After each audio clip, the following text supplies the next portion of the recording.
Welcome to A classes. ఈరోజు topic గణిత పీఠిక. గణిత పీఠిక అనేది కూడా మెథడాలజీలో చాలా ఇంపార్టెంట్ టాపిక్ అండి. ఇది జాతీయ విద్యా విధానం 1986 ఉంది కదండి. దాని ద్వారా ప్రాథమిక పాఠశాలలో వర్తించే విధంగా నల్లబల్ల పథకాన్ని భారత ప్రభుత్వం ప్రారంభించింది. అందులో సంబంధించింది ఈ గణిత పీఠిక. దీని గురించి తెలుసుకుందాం. ఈ నల్లబల్ల పథకం కింద పాఠశాలకు మౌలిక వసతులు కల్పించడం, ఏకోపాధ్యాయ పాఠశాలలో ద్వితీయ ఉపాధ్యాయ నియామకం, అతి ముఖ్యమైన బోధనా సామాగ్రిని పాఠశాలకు అందించడం జరిగింది. దీనిలో భాగమే గణిత పీఠిక. ఓకేనా? ఇది చూడండి, ఏ దానిలో భాగమే మనకి ఓబీబీ పథకంలో ఒక పార్ట్ గణిత పీఠిక. ఇంకా ఓబీబీలో ఇంపార్టెంట్ పాయింట్ ఒకటి ఉంది చూడండి. ఓబీబీలో మనకి కొత్త అంశం ఏం చేర్చారంటే అప్పట్లో ఏకోపాధ్యాయ పాఠశాలలో ద్వితీయ ఉపాధ్యాయ నియామకం, అంటే ఒక టీచర్ ఉంటారు. ఆ టీచర్కి అదనంగా ఇంకొక టీచర్ని నియమించడం ఏ పథకం ద్వారా జరిగిందంటే నల్లబల్ల పథకం ద్వారా జరిగింది. ఇది చాలా ఇంపార్టెంట్ అండి, ఇది కూడా గుర్తుపెట్టుకోండి. ఈ ఓబీబీ పథకంలో భాగంగానే గణిత పీఠికను చేర్చారు. ఈ గణిత పీఠికలో ఏమేమి ఉంటాయి, వాటి ఉపయోగాలు ఏమి చూద్దాము. గణిత పీఠిక, దాని ఉపయోగాలు. గణిత పీఠికలో ఉండే సామాగ్రి, ఇది చాలా ఇంపార్టెంట్ అండి. ఒకసారి టెట్లోనో డిఎస్సి దీంట్లో ఖచ్చితంగా ఒక బిట్ అడిగారండి, నాకు చాలా బాగా గుర్తుంది.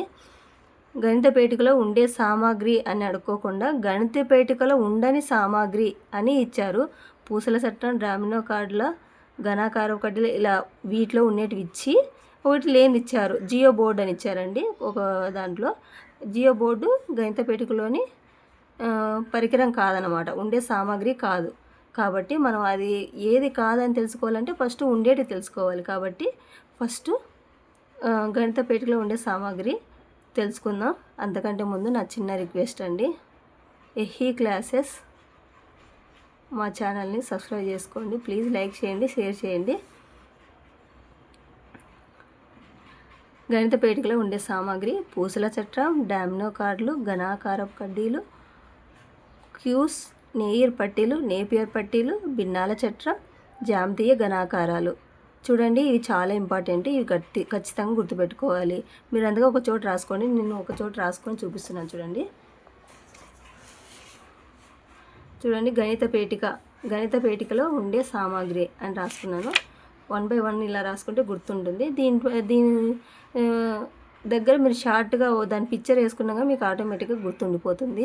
సపోజ్ పూసలు చట్టడం అంటే ఇలా లైన్స్ వేసుకొని మీరు ఇట్లా లైన్స్ వేసుకున్నా మీకు గుర్తుండిపోతుంది. గుర్తుంటే ఓకే, గుర్తు లేకపోతే ఇలా వేసుకున్న షార్ట్లో మీకు ఒక ఐడెంటిఫై అనేది ఆటోమేటిక్గా మీ మైండ్లో ఫిక్స్ అయిపోతుంది.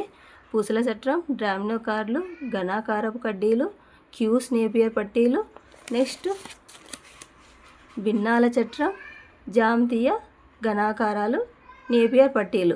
ఇవి గణిత పీఠికలో ఉండే సామాగ్రి. ఇవి ఖచ్చితంగా గుర్తుపెట్టుకోండి, ఖచ్చితంగా ఇవి ఇంపార్టెంట్. నెక్స్ట్ పూసల చట్రం దేనికి ఉపయోగపడుతుంది, దానివల్ల ఉపయోగం ఏమేమి, ఇవన్నీ తెలుసుకుందామండి. నేను గణిత మెథడాల నుంచి క్లాస్ చెప్తున్నాను చూడండి. ఫస్ట్ పూసల చట్రం గురించి తెలుసుకుందాం. పూసల చట్రం పిక్చర్ చూడండి ఒకసారి. పూసల చట్రం పిక్చర్ ఇలా, ఇది 1ల స్థానం, 10ల స్థానం, 100ల స్థానం, ఆల్మోస్ట్ అందరూ తెలిసింటే ఇలా ఉంటుంది. ఈ పిక్చర్ గుర్తుపెట్టుకోండి.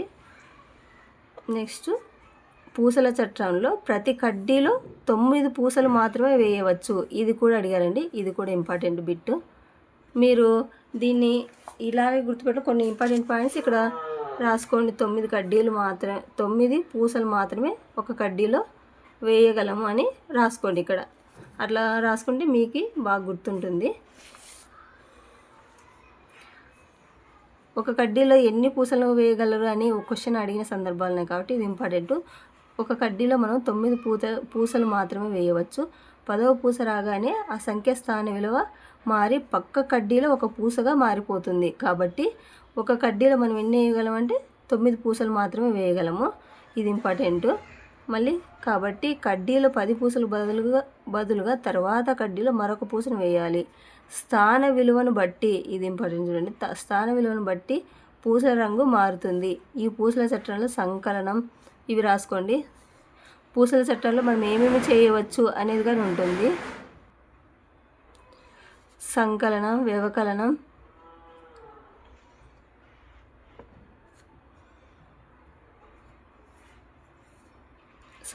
వ్యవకలనం తేలికగా చేయవచ్చు. స్థాన విలువలు నేర్పడానికి, సంఖ్యలు రాయడం నేర్పడానికి పూసల చట్రాన్ని వాడవచ్చు. ఏమేమి చేయవచ్చండి? సంకలనం చేయవచ్చు,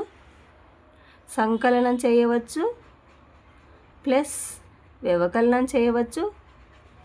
ఇవి కానీ ఇంపార్టెంట్ అండి. పూసల చట్రంతో ఏమేమి చేయగలం మనం అని కూడా అడగవచ్చు. స్థాన విలువలు ఒకట్ల స్థానం, పదుల స్థానం ఇక్కడ ఇచ్చారు కదండి మనకి పిక్చర్లో. ఒకట్ల స్థానం, పదుల స్థానం, వందల స్థానం, వేల స్థానం అని ఇవి నేర్పడానికి కానీ మనకి వీలుగా ఉంటుంది. ఈ పిక్చర్ చెప్తానంటే ఇలా పిక్చర్స్ చూపిస్తే మనకి బాగా గుర్తుంటుంది కాబట్టి నేను మెథడాలజీ బుక్ని తీసుకొని చూపిస్తున్నాను అనమాట. స్థాన విలువలని నేర్పడానికి మరియు సంఖ్యలు రాయడం నేర్పడానికి కూడా మనకి ఉపయోగపడుతుంది. సంకలన, వ్యవకలనం, స్థాన విలువలు, సంఖ్యలు రాయడానికి ఉపయోగపడేది ఏది అంటే పూసల చట్రం. మరియు ఒక కడ్డీలో ఏమి ఇంపార్టెంట్ విషయం ఏముందంటే ఒక కడ్డీలో 9 పూసలు మాత్రమే వేయగలం. ఇది కూడా ఇంపార్టెంట్. మళ్ళీ నెక్స్ట్ డామినో కార్డులు అండి. డామినో కార్డులు చూడండి. డామినో కార్డు పిక్చర్స్ ఇలా ఉంటాయి. ఇలా హోల్స్ వేసి ఉంటాయి. మనము ఈ పిక్చర్స్ని గుర్తుపెట్టుకుంటే బాగుంటుంది. డామినో కార్డులు ఇవి అట్టతో కానీ ప్లాస్టిక్తో కానీ చేయబడి ఉంటాయి. ఇవి దీర్ఘ చతురస్ర ఆకారంలో ఉంటాయి. ఇది ఇంపార్టెంట్ అండి. డామినో కార్డులు ఏ ఆకారంలో ఉంటాయి అని అడిగిన సందర్భాలు కానీ ఉన్నాయి కాబట్టి ఏ ఆకారంలో ఉంటాయి? దీర్ఘ చతురస్రం ఆకారంలో ఉంటాయి. మీరు ఒక నోట్స్ ప్రిపేర్ చేసుకున్నా బాగుంటుంది. దీని గురించి ఈజీ టాపిక్ ప్లస్ రిపీటెడ్గా అడిగే టాపిక్ కాబట్టి మనం ఇలాంటివి తొందరగా నేర్చుకోవడానికి వీలుంటుంది కాబట్టి ఒక నోట్స్ ప్రిపేర్ చేసుకున్నా బాగుంటుంది. దీర్ఘ ఆకారంలో ఉండి తిరిగి 2 భాగాలుగా విభజించబడి ఉంటుంది. డామినో కార్డులు ఏ ఆకారంలో ఉంటాయని కూడా అడుగుతారు అని చెప్పాను కదా. మరియు ఏముంది దీన్ని 2 భాగాలుగా విభజించబడి ఉంటుందంట. చూడండి ఇక్కడ అదే కదా చేశారు. మళ్ళీ రంధ్రాలను బట్టి ఆ కార్డును లెక్కించాలి. ఇక్కడ హోల్స్ ఉన్నాయి కదండి.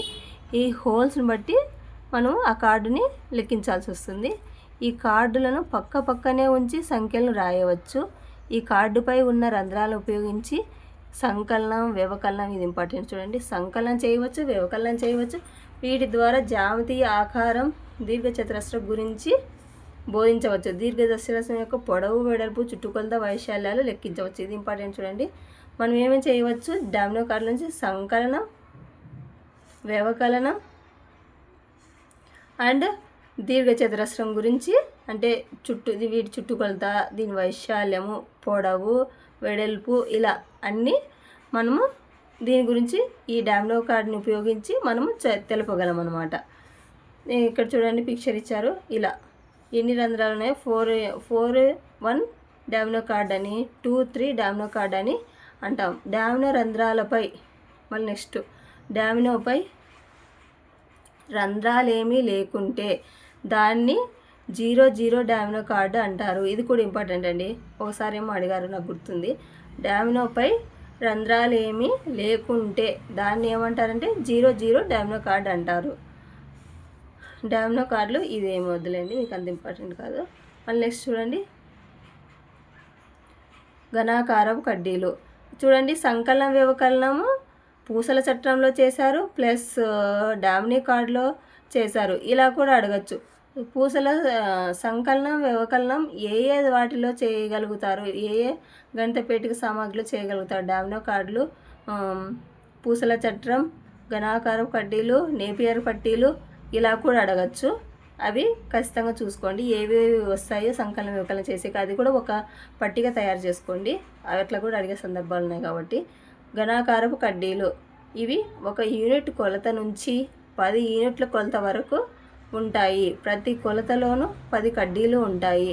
ఆధారంగా సరళ రేఖలు ఈ కడ్డీల ఆధారంగా చూడండి ఘనాకారపు కడ్డీలు 1 యూనిట్ కొలత నుంచి 10 యూనిట్ల కొలత వరకు ఉంటాయంట. ఈ కొలతలో ప్రతి కొలతలో 10 కడ్డీలు ఉంటాయంట. 10 కడ్డీలు ఉంటాయి.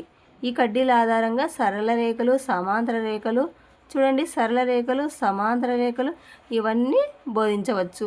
మళ్ళీ సమాంతర రేఖలు గీయవచ్చు మరియు రకరకాల త్రిభుజాలను ఏర్పరచవచ్చు. అంతే కదండి, ఇలా చేస్తే త్రిభుజాలు వస్తాయి. రకరకాల త్రిభుజాలను చేయవచ్చు. పెద్ద చిన్న అనే భావనను చెప్పవచ్చు. పెద్ద చిన్న అనే భావనని వేటిని ఏ గణిత పేటికని ఉపయోగించి చేయవచ్చు అని కూడా అడగచ్చు. ఏ బోధనా సామగ్రిని ఉపయోగించి చేయవచ్చు అని కూడా అడగచ్చు. పెద్ద చిన్న అనే భావన చెప్పవచ్చు. పొడుగు పొట్టి అనే భావన ఏర్పరచవచ్చు. భిన్నాల్లో రకరకాల భాగాల గురించి చెప్పవచ్చు. దశాంశ శతాంశ భావనలు బోధించవచ్చు. సైజుల వారీగా అమర్చిన అవరోహణ ఆరోహణ భావనలు బోధించవచ్చు. చూడండి, ఇక్కడ చాలా పాయింట్లు వచ్చాయి మనకి. పొడుగు పొట్టి బోధించవచ్చు. సమాన రేఖలు సరళ రేఖలు గీయవచ్చు. త్రిభుజాలని పెద్ద చిన్న సైజుల వారీగా అమర్చి అవరోహణ ఆరోహణ భావనలు కానీ బోధించవచ్చు అండి. ఘనాకార కడ్డీల నుంచి చాలా విషయాలు మనం బోధించవచ్చు. నెక్స్ట్ క్యూస్ నెయిర్ పట్టీలు. క్యూస్ నెయిర్ పట్టీలు అంటే ఎలా ఉంటాయి చూడండి. ఇక్కడ పిక్చర్ ఇచ్చారు మనకి. ఫస్ట్ ఈ పిక్చర్ చూడండి. ఈ పిక్చర్ చూస్తే మీకు ఒక ఐడియా వస్తుంది. క్యూస్ నెయిర్ పట్టీల నుంచి చూడండి, ఒక పట్టికలో 1 నుంచి 10 వరకు అంకెలు గుర్తించబడి ఉంటాయి. ఇక్కడ చూడండి, ఇక్కడ ఉన్నాయి కదా 1 నుంచి 10 వరకు. ఆ పట్టీకి ఇరువైపులా గాడి ఉంటుంది. ఇటు సైడ్ గాడి ఉంది కదా, ఆ గాడిలో వేరే యూనిట్ పట్టీలను వేయవచ్చు. పక్క పట్టీల సంఖ్యలను పోల్చవచ్చు. పెద్ద సంఖ్య చిన్న సంఖ్య అనే భావనను కలిగించవచ్చు. సంకలనం వ్యవకలనం చేయవచ్చు. చూడండి, మళ్ళీ సంకలనం వ్యవకలనం క్యూస్ నెయిర్ పట్టీల్లో వచ్చింది, డామినో కార్డులో వచ్చింది, పూసల చట్రంలో వచ్చింది, మూడిట్లో వచ్చింది. కాబట్టి ఇవి గుర్తుపెట్టుకోవాలి. పెద్ద సంఖ్య చిన్న సంఖ్య. ఇక్కడ చూడండి, ఘనాకార కడ్డీల్లో పెద్ద చిన్న అనే భావన చెప్పవచ్చు. ఇలా కూడా అడగచ్చు. పెద్ద చిన్న అనే భావాన్ని దానిలో వేటిలో ఉపయోగించవచ్చు అనే భావని దేనిని ఉపయోగించి బోధించవచ్చు అని కానీ అడగచ్చు. ఇలాంటివన్నీ చూసుకోండి. నెక్స్ట్ నేపియర్ పట్టీలు. నేపియర్ పట్టీల నుంచి ఏం లేదండి, మనము పెద్ద గుణాకారాలను ఈజీగా చేయడానికి నేపియర్ పట్టీలు మనకి ఉపయోగపడతాయండి. ఈ పట్టీలను నేపియర్ కనిపెట్టిన కారణంగా ఈ పేరు వచ్చింది. ఈ పట్టీలను ఎవరు కనుగొన్నారంటే నేపియర్ అనే వ్యక్తి కనుగొన్నాడు. ఆయన పేరు మీదుగానే నేపియర్ పట్టీలని వచ్చిందండి.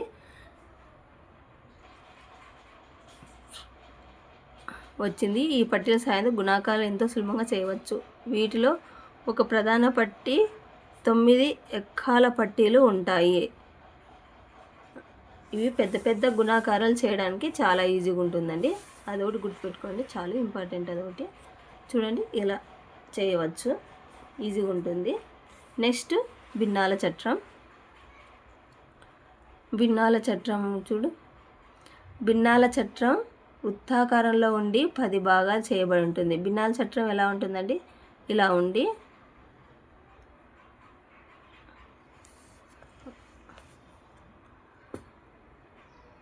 ఇలా ఉంటుందండి. దీన్ని 10 భాగాలు ఇలా 1 2 3 4 5 6 7 8 ఇంకోటి గీసుకోవాలండి. ఇలా చిన్నగా గీసుకుంటే మనకి ఎన్ని వస్తాయి, 1 2 3 4 5 6 7 8 9 10 ఇలా 10 భాగాలు చేయబడి ఉంటుంది భిన్నాల చట్రం. నేను నీట్గా వేయలేదు, పిక్చరు రఫ్గా వేసాను. 10 భాగాలు చేసి ఉండేది వృత్తాకారంలో ఉంటుంది అన్నారు. చూడు, ఈ భిన్నాల చట్రం వృత్తాకారంలో ఉండి 10 భాగాలు చేయబడి ఉంటుంది. ఈ భిన్నాల చట్రం ఆధారంగా క్రమ అపక్రమ మిశ్రమ భిన్నాలను రాయించి ప్రదర్శించగలం. అంటే ఈ భిన్నాల చట్టాన్ని ఉపయోగించి మనం క్రమ భిన్నం, అపక్రమ భిన్నం, మిశ్రమ భిన్నాల గురించి పిల్లలకు బోధించవచ్చు. నెక్స్ట్ చూడండి, సజాతి విజాతి భిన్నాలను కూడా చూపించవచ్చు. భిన్నాలు అనేది గుర్తుపెట్టుకోండి, ఎందుకంటే భిన్నాల చట్టం కాబట్టి దాంట్లో ఏమేమి వస్తాయో అవన్నీ చేయవచ్చు. సంకలన వ్యవకలనం కూడా చూపవచ్చు. చూడండి, సంకలన వ్యవకలనం ఇది 4th వన్. ఏమేమి పూసల చట్రం, క్యూస్ నేపియర్ పట్టీలు అండ్ డామినో కార్డులు, వీటిలో కానీ సంకలన వ్యవకలనం చేయవచ్చు. మళ్ళీ ప్లస్ భిన్నాల చట్రంలో కూడా చేయవచ్చు. ఇలా యాడ్ చేసుకోండి అన్నీ కూడా అడిగా, అంటే సంకలన వ్యవకలనం వేటిలో చేయవచ్చు, వేటిలో చేయకూడదు అని కూడా ఉంటుంది.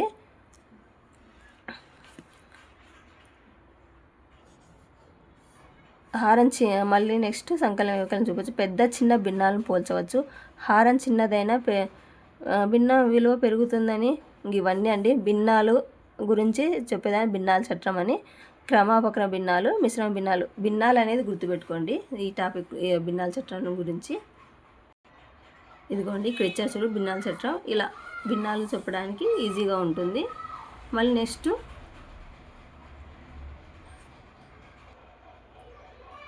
జ్యామితీయ ఘనాకారాలు. ఈ విభాగంలో ఘనం, దీర్ఘఘనం, శంకువు, స్తూపం, గోళం, అర్ధగోళం, పిరమిడ్ల రకాలు అన్నీ ఉంటాయి. జ్యామితీయ ఘనాకారాల్లో ఏమేమి ఉంటాయంట? ఈ విభాగంలో ఘనం, దీర్ఘఘనం, శంకువు, స్తూపం, గోళం, అర్ధగోళం, పిరమిడ్లు అన్ని రకాలు అన్నీ ఉంటాయి. వీటిని చూపించి విద్యార్థులుగా ఆకారాలను పరిచయం చేయొచ్చు. ఒక్కొక్క ఆకారానికి ఎన్ని అంచులు, ఎన్ని మూలాలు, ఎన్ని తలాలు ఉన్నాయో చెప్పడానికి ఇది ఈజీగా ఉంటుంది మనకి.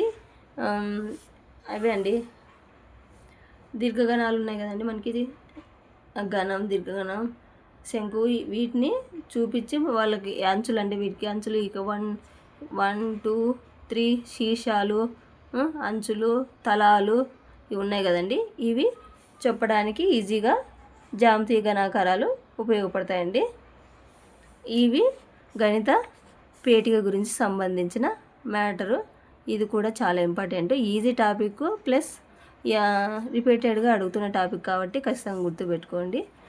ఈ క్లాస్ నచ్చితే లైక్ చేయండి, షేర్ చేయండి, సబ్స్క్రైబ్ చేసుకోండి. Thank you.